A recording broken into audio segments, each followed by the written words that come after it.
पाठदुखी टाळण्यासाठी सर्वात 5 महत्त्वाचे मुद्दे कोणते? तर सर्वप्रथम कुठेही तुम्ही चालत असाल, काम करत असाल, बसत असाल तर 40 ते 45 मिनिटांनंतर तुमची जागा बदलणं किंवा शरीराची पोझिशन बदलणं गरजेचं आहे. खुर्चीत सलग 40 मिनिटांपेक्षा जास्त वेळ बसू नका किंवा जास्त वेळ उभे राहू नका. पोझिशन बदला, आडवे व्हा, खुर्चीवर बसा, 2 मिनिटं फेऱ्या मारून घ्या आणि पुढची कामं चालू करा. दुसरी महत्वाची गोष्ट म्हणजे पाठीचे व्यायाम, कोर स्ट्रेंथनिंग एक्सरसाइजेस हे कायमचे करणं गरजेचं आहे, जे तुमचे स्नायू मणक्याला सपोर्ट देतात, मणक्याचं प्रोटेक्शन करतात आणि पाठदुखीपासून तुम्हाला वाचवतात.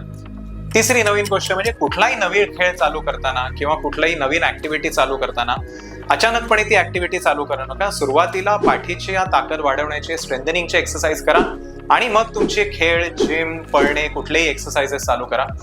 चौथी महत्वाची गोष्ट म्हणजे अर्गोनॉमिक्स, म्हणजे तुम्ही खुर्चीवर बसताना कसे बसताय, खुर्ची कुठल्या पद्धतीची वापरताय. तुम्ही जर IT प्रोफेशनल असाल तर तुमचा कम्प्युटर कुठल्या पद्धतीच्या लेवलवरती आहे. या सगळ्या गोष्टी तुमच्या पाठीवर आणि मानेवर ताण न देण्यासाठी महत्वाच्या आहेत. आणि 5वी सर्वात महत्वाची गोष्ट म्हणजे वजन वाढू देऊ नका.